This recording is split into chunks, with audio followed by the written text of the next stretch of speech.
नमस्ते भाई साहब। नमस्ते। बैठ जाए भाई साहब यहाँ पे। बैठिए बिल्कुल। धन्यवाद भाई साहब। सर क्या आप ईसाई हैं? जी हाँ। ये तो बहुत अच्छा हुआ, ईसाई लोगों में तो मुझे बड़ी रुचि है। Thank you. मैं कई दिनों से आपके धर्म के बारे में सोच रहा था, यदि आप कुछ बताएं तो हमें भी कुछ जानकारी हो। हाँ बिल्कुल। ईसाई धर्म महान धर्म है जो विश्व के बहुत से देशों में फैला हुआ है, जो लगभग सभी धनाढ्य देशों में यही धर्म प्रचलित है, जिसका आधार ग्रंथ बाइबल है। और इसी ग्रंथ के आधार पर हम परमात्मा को याद करते हैं, चर्च जाते हैं और हिंदू लोगों की तरह अलग अलग देवी देवताओं की पूजा नहीं करते। अच्छा जी, ये तो बहुत खूब बताया आपने। पर एक बात और बताइए कि ईसाई लोग जो मांस खाते हैं, क्या इससे आपकी भक्ति बाधक नहीं? क्या इससे आपकी भक्ति पर कोई प्रभाव नहीं पड़ता? नहीं, ऐसा कुछ नहीं।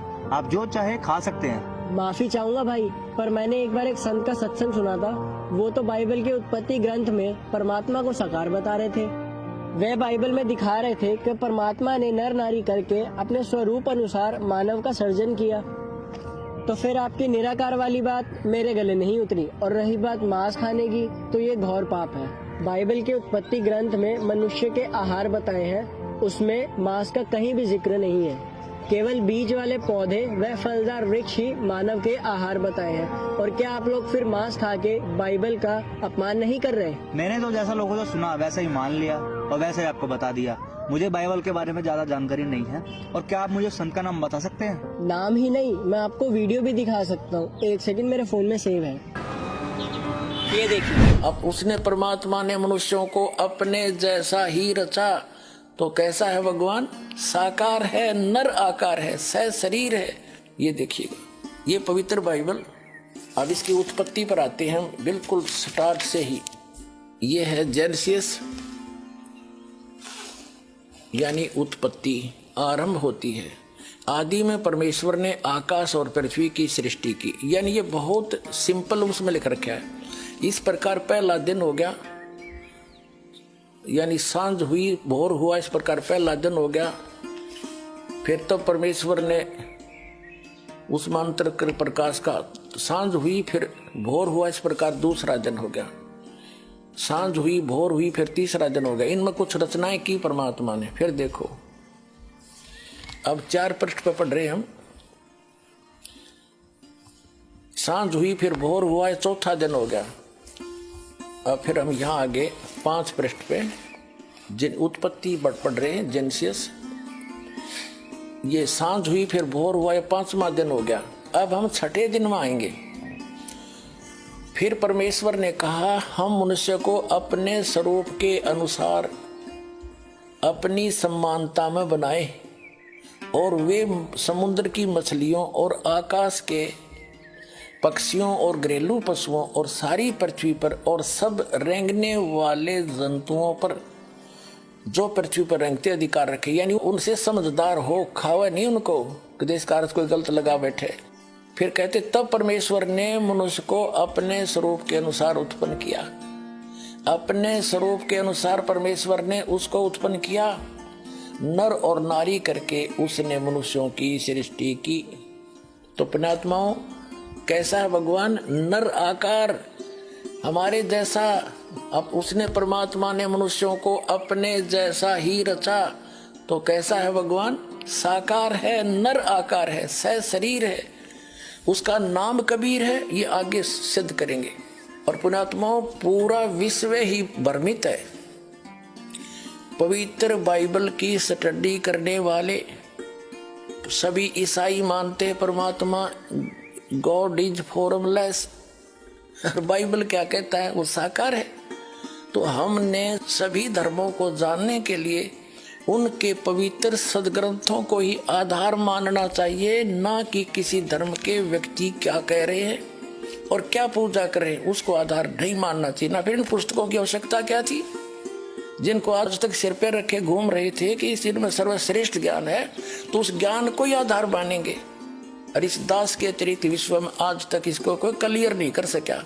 और दास के कोई इसमें ये ना समझना कोई अभिमान कर रहा हूँ, ये ना समझना कि दास अभिमान कर रहा है। ये परमात्मा अल्लाह अकबर, उस अल्लाह कबीर की दया है। इस दास को उस परमेश्वर ने भेजा है इस काम के लिए। अब ये भी स्पष्ट करते हैं कि जिसने सब सृष्टि की रचना की, जिस अल्लाह अकबर ने, जिस अल्लाह कबीर ने, जिस कंप्लीट गॉड ने, उसने किसी को भी मांस खाने का आदेश नहीं दिया, ना एनिमल्स को, ना बर्ड्स को और ना मैन को, किसी को नहीं।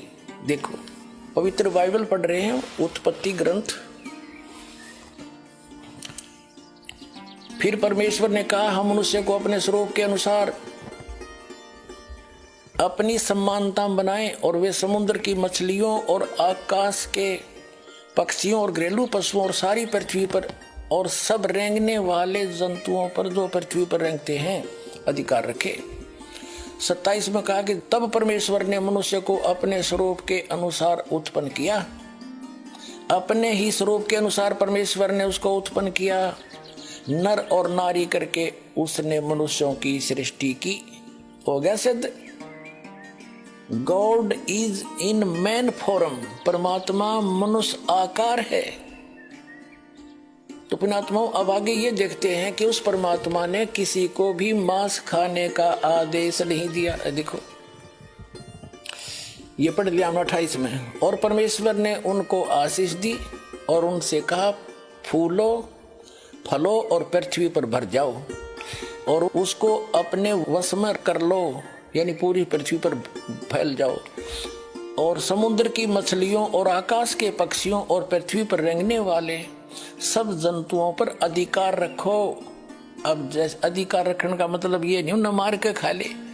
जैसे जंगल से गाय लाए, हम पहले भैंस लाए, उनका दूध पीते तो दूध पियो, मांस क्यों खाओ? गोश्त खाना कोई अच्छी बात है? और देखो परमात्मा का आदेश नहीं है, ये पूर्ण परमात्मा का अल्लाह अकबर का आदेश नहीं है। देखिएगा अधिकार को। फिर परमेश्वर ने उनसे कहा, सुनो, जितने बीज वाले छोटे छोटे पेड़ हैं सारी पृथ्वी के ऊपर हैं, और जितने वृक्षों में बीज वाले फल होते हैं वे सब मैंने तुमको दिए हैं, वे तुम्हारे भोजन के लिए हैं। किसके लिए? मनुष्यों के लिए। ठीक। अब पशु पक्षियों के लिए देखो, ये 29 नंबर श्लोक हमने पढ़ा है, आयत 29। अब 30 में क्या कहा भगवान ने, अल्लाह अकबर ने,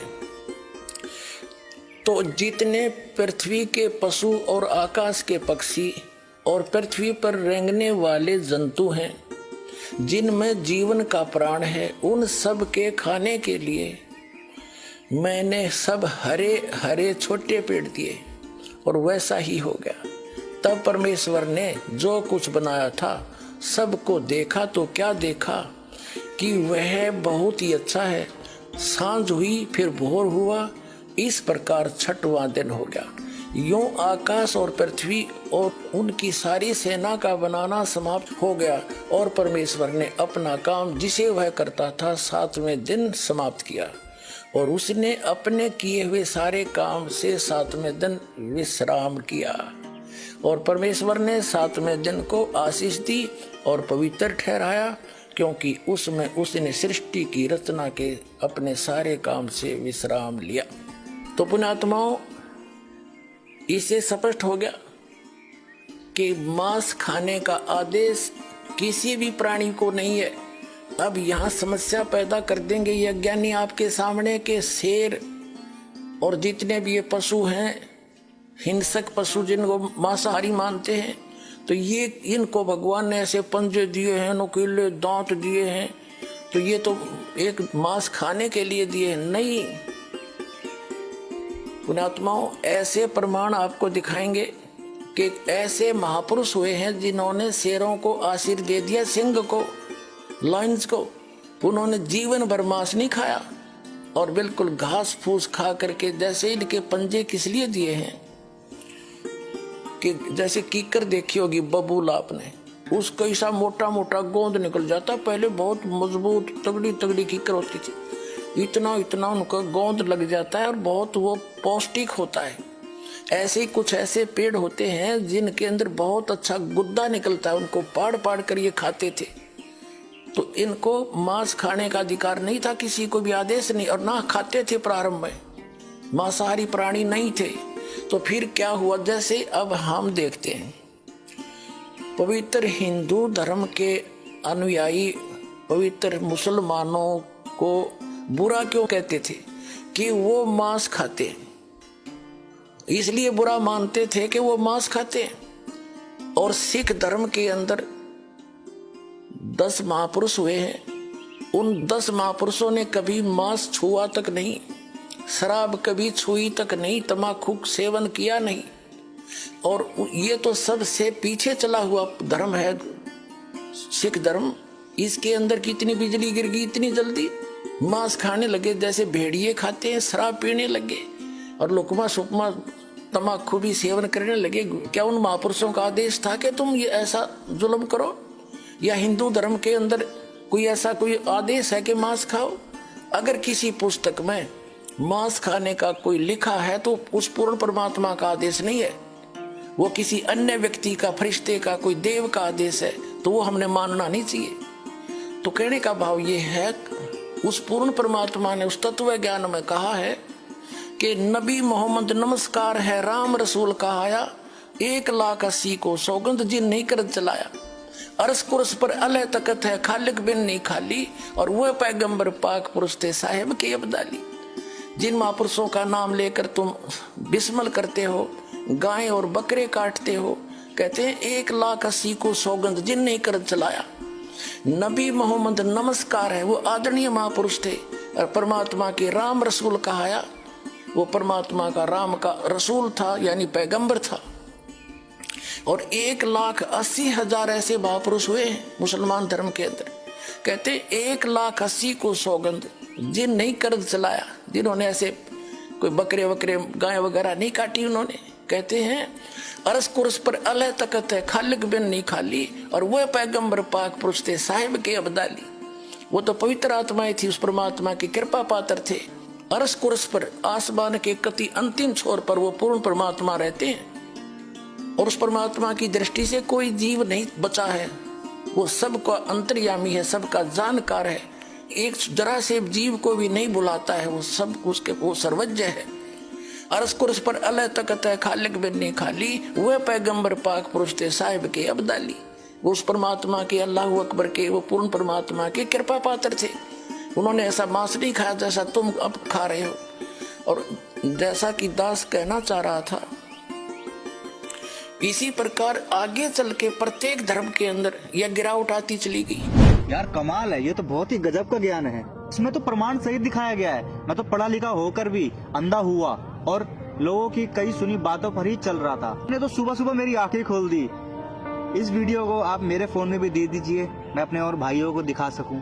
हाँ बिल्कुल। और अधिक जानकारी के लिए आप निःशुल्क पुस्तक भी प्राप्त कर सकते हैं। और आप भी अपनी आंखें खोलिए और सत्य ज्ञान की पुस्तक प्राप्त कर खुद भी जागे और औरों को भी जगाए, ताकि कोई किसी की अनजान बातों में आकर अपना जीवन बर्बाद ना करे। आओ सब मिलकर जागरूकता लाए, पाखंड और अंधविश्वास को जड़ से मिटाए। अंधश्रद्धा भक्ति मानव जीवन के लिए बेहद खतरनाक है। शिक्षित समाज से निवेदन है कि नकली और शास्त्र विरुद्ध साधना बताने वाले धर्म गुरुओं से बचे तथा नकली धर्म गुरु का विरोध करे। सभी धर्मों में पाखंडवाद चरम सीमा पर है।